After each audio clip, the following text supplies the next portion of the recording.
¿Qué tal, quilomberos? Bienvenidos a un quilombo más. 14 de septiembre del 2020.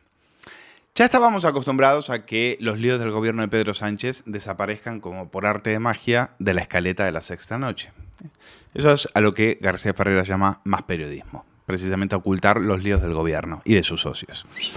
Como ya le tuvo que recordar Iñaki López a Eduardo Inda a comienzos de julio del 2020, y cuando no se hablaba de otra cosa que el caso Dina, ese que acorralaba al socio de gobierno de Pedro Sánchez, el boliburgués Pablo Iglesias, ese asunto no estaba en la escaleta, le dijo. Iñaki debe creer que la audiencia de la sexta o es tonta o es amnésica. Quizás las dos cosas, y en una parte tenga razón. Pero a nosotros no nos toma el pelo. Mira, las cloacas de Podemos pueden estar muy interesadas en no entrar en la escaleta de la sexta noche. Ahora, hablando de cloacas, Iñaki López ¿no se acuerda de que Garzón es íntimo de Villarejo, por ejemplo? Le entrevista todos los meses, en plan estelar. Es el gurú. Y siempre se olvida qué cosas por preguntarle con sus nexos con el comisario, con el ex comisario, que es una pieza clave de la Operación Kitchen. ¿Cuándo le van a llamar a Garzón, ya que le invitan todos los meses, a que habla precisamente de sus conversaciones, de sus informaciones vaginales, de sus charlas en el restaurante Riancho con Lola, la que le llamaba maricona Marlaska? Nada, de eso absolutamente nada. O de cómo le pedía dinero a Botín en el 2006, o cómo salía de cacería con un ministro de Justicia, Mariano Fernández Bermejo, nada más y nada menos 2 días después de empezar a detener, no me acuerdo si eran 2 días antes o 2 días después, de detener a todos los cabecillas de la Gürtel. Venga, Iñaki, más periodismo, ¿no? Y viene a cuento porque gracias a otras cloacas, las judiciales, ahora la izquierda mediática tiene, con la infecta resurrección de la Operación Kitchen, un caso que OK Diario destapó, mejor dicho, en 2018, una nueva cortina de humo para ocultar las miserias del régimen social comunista. Y tiene su gracia que el programa de La Sexta, que este programa que se estrenó en 2013 hablando de Luis Bárcenas, 7 años después continúe haciéndolo. ¿Qué hubiese pasado si le hubiesen dedicado solamente la mitad de ese tiempo a los seres, a la financiación ilegal de Podemos, a los casos de corrupción del Partido Socialista, por ejemplo en el Ministerio de Ábalos? No, silencio. Para suerte del gobierno de Sánchez y la estoica audiencia de La Sexta, los tertulianos de la derecha entregaron sus armas ante la Kitchen porque, a diferencia de la bancada de enfrente, Jesús Maraña, José Miguel Contreras, Angélica Rubio, Alfonso Pérez Medina, el reportero ese de La Sexta, el que está plantado día y noche delante de los juzgados, los de la derecha condenan las operaciones de espionaje con fondos reservados. Vengan de donde vengan. Los de la izquierda no lo sabemos. Como nunca los ponen, como no están en la escaleta de La Sexta Noche, es difícil juzgarle por eso. En el caso de Eduardo Inda, director de OK Diario, no escatimó adjetivos para condenar el caso y calificarlo como un escándalo mayúsculo. La utilización de dinero público para el encubrimiento de delito, con un delito de cohecho y de malversación de canales públicos. Yo no recuerdo ni a Escolar, ni a Maraña, ni a Angélica Rubio refiriéndose en esos términos a algún escándalo de Podemos o de Pedro Sánchez. Ninguno. Pero bueno, continuemos. Es el propio Inda, de hecho, el que sacó a la luz todo este lío, llamando la atención sobre el hecho de que los fiscales de este caso obvien a Soraya Sáenz de Santamaría, que es la que puso a Francisco Martínez, llamado El Choco en las grabaciones, el exsecretario del Ministerio del Interior, a las órdenes de Jorge Fernández Díaz, exsecretario de Estado de Seguridad. Y este es, como saben, el que va a cantar. Este es el Garganta Profunda, el que probablemente los meta a todos en la trena. A mí me llama la atención que no esté en la lista Soraya, que era la persona que colocó a Francisco Martínez y que más influencia tenía siendo vicepresidenta del gobierno. Me llama la atención que los fiscales hayan obviado su nombre. Explica Eduardo Inda y tiene toda la razón. Ahora, ante la unanimidad de opiniones, había que atacar al PP por otro flanco. Y José Miguel Contreras encontró un filón. Dijo, hay que acusar al PP de Pablo Casado de poco democrático por negarse a la renovación del Consejo General del Poder Judicial. Y todos se miraron y dijeron, ¿cómo? Pero si estamos hablando de la Kitchen. momento. Estamos hablando de la Kitchen, pero se trata de lo mismo. Se trata de lo mismo. Y la que da la clave es María Claver.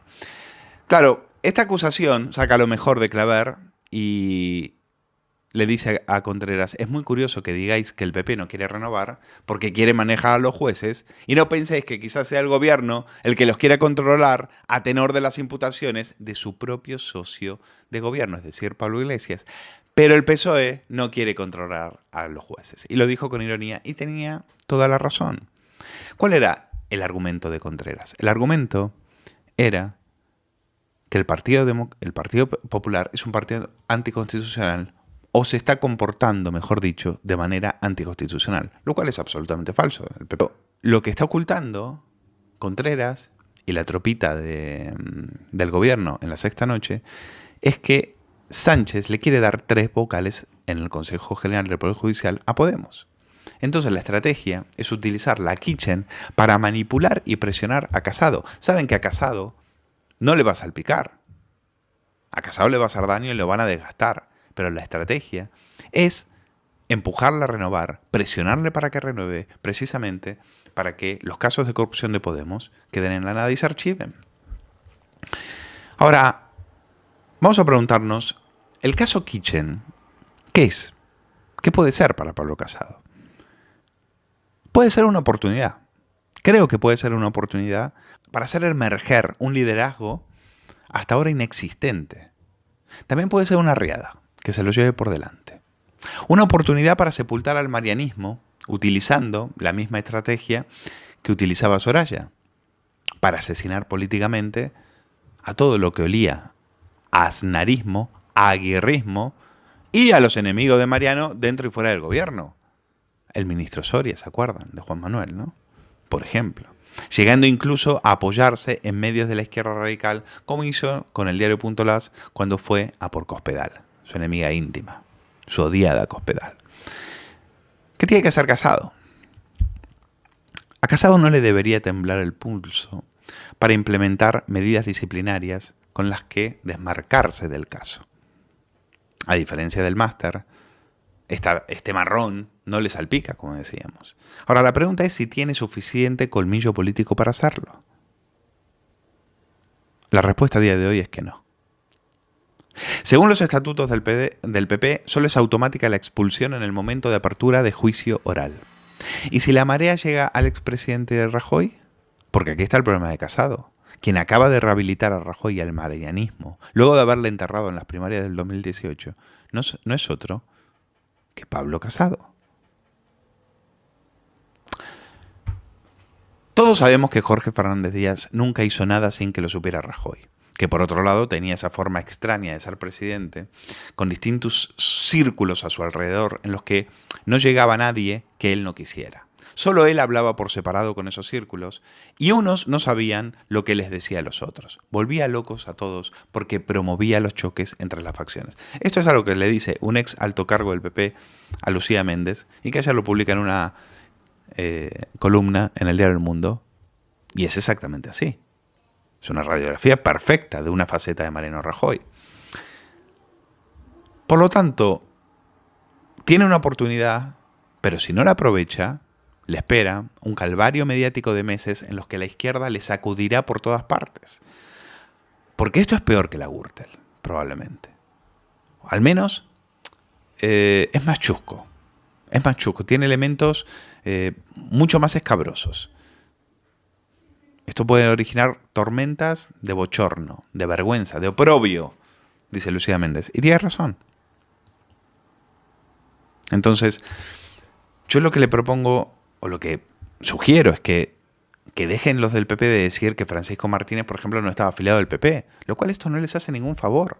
Porque precisamente como Martínez no tiene cultura del partido, es decir, no va a asumirlo todo para librar a los de arriba. Y luego surgen algunas preguntas. El papel de Bárcenas. Porque Bárcenas en el 2015 amenaza con tirar de la manta. Pero luego en el 2016, cuando va a declarar, al final se echa para atrás. ¿Qué pasó? ¿Finalmente consiguió la operación Kitchen hacerse con esos documentos? Aquí hay que recordar que hay un ex secretario de Estado del Interior imputado por montar un operativo policial para robarle a Luis Bárcenas, tesorero del PP, las pruebas que supuestamente indicarían que Mariano Rajoy estaba detrás de la financiación ilegal del Partido Popular. Entonces, sería interesante que alguien me explique lo que le dice esta fuente anónima del PP a Lucía Méndez. En términos de eficacia, dice textual, la operación Kitchen fue un éxito, ya que el chofer reclutado para ese trabajo, se llama Sergio Ríos, logró plenamente el objetivo de robarle a Bárcenas la documentación. Pues sería muy interesante saberlo también, si es verdad esto, porque hay un ex alto cargo que está diciendo que no solo que la operación Kitchen se hizo a costa de Cospedal, de Soraya, de Rajoy, sino que incluso hasta consiguió los objetivos. ¿Cómo? Entonces consiguieron robarle los documentos a Bárcenas para que Bárcenas se tuviera que achantar y tuviera que recular y finalmente no poder acusar a la cúpula del Partido Popular de lo que le acusaba en 2015, es decir, de cobrar sobresueldos. De todas formas, dice otro exdiputado a Lucía Méndez, y también hay que seguirlo, el problema del PP no es la operación Kitchen, es la debilidad del liderazgo de Pablo Casado. El equipo que le ayudó a ganar el Congreso no vale para dirigir el partido en unos momentos tan difíciles, que es algo que aquí ya hemos avisado. Han decepcionado a todo el mundo, y ya hay algunos que plantean cuestionar su liderazgo. Eso lo saben en Génova porque los varones regionales no se callan nada y no están nada satisfechos con la estrategia nacional del partido, que tampoco se sabe cuál es. Dice un ex diputado, lo cita Lucía Méndez, y la verdad, yo, así como está escrito, pues no puedo más que estar muy de acuerdo con esto. Casado se ha quedado en tierra de nadie. No tiene otro discurso que aquel relato lastimero de que Sánchez le desprecia y que no le quiere. El gobierno le tiene tomada la medida, le ha situado como el malo que no quiere colaborar para que las cosas vayan mejor en una situación de emergencia nacional por la pandemia, y sus asesores y el propio Casado no han sabido salir de esta trampa. Es verdad que hoy en el programa de Carlos Herrera se ha defendido. ¿Debo entender entonces que no le preocupa o debo entender que sí le preocupa el llamado caso Kitchen? Por ahora no me preocupa porque el señor Martínez, que es el único imputado, no está afiliado al Partido Popular. Ahora, lo que tengo que decir es que si esas informaciones un juez dice que se han demostrado y hay alguna persona que tenga algún tipo de culpabilidad, no solo me preocupará, sino que me ocupará. Y tomaré todas las medidas que nuestros estatutos ya contemplan, pero insisto, por ahora ya tenemos experiencia de mucha pena de telediario en cuestiones que quedan en nada. Hace 2 años ya pasó. Y yo ya era presidente del Partido Popular. Se tomaron medidas cautelares y eso quedó en nada. Pero es que hace más años también pasó. Hay que recordar a la alcaldesa de Valencia, Rita Barberá, o al presidente de Murcia, Pedro Antonio Sánchez, o a la alcaldesa de Cartagena, Pilar Barreiro. Por tanto, es perfectamente compatible decir que yo no voy a pasar ni una, que es mi compromiso y es por lo que estoy en política y por lo que me presenté a presidir el partido más grande de España.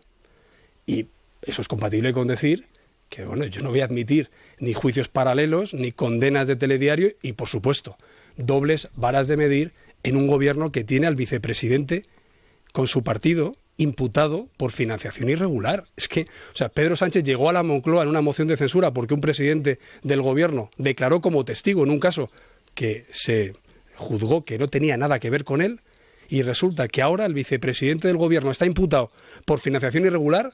Lo que hace es criticar a los jueces y el señor Sánchez decir que es un señor honorable que cuenta con todo su apoyo. Oiga, esto sinceramente no es serio. Para colmo, cuenta Carlos Segovia en el diario El Mundo que se siente Casado ninguneado por los amos del dinero, es decir, por el IBEX. Casado no ha recibido ninguna llamada de ninguno de los presidentes del IBEX presentes en aquella trampa, en aquel encuentro trampa que le preparó Pedro Sánchez, para pedirle que pacte con el líder del PSOE. Hay en este momento un extraño silencio. Bueno, extraño, ahora les explico que no. De extraño no tiene nadie. En el IBEX asumen que no hay alternativa en esta legislatura al actual gobierno de coalición y por lo tanto hay que ser pragmático e intentar convivir con Pedro Sánchez y empujarlo a la moderación. Esto es un poco lo que nosotros venimos contando desde hace varios meses. Es decir, el IBEX está mucho más cómodo con Pedro Sánchez. Pero hay otra razón.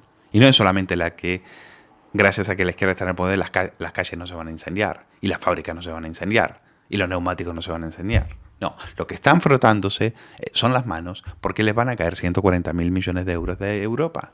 Y se lo van a repartir alegremente con la ayuda de Iván Redondo.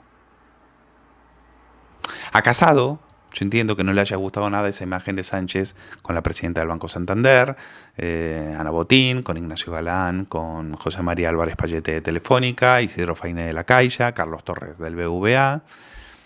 Dice, al parecer, fuentes del Partido Popular le dicen a Segovia que, dice, qué ciegos están algunos por muy poderosos que sean. Luego vendrán a lamentarse cuando la acción caiga aún más. No tengas duda.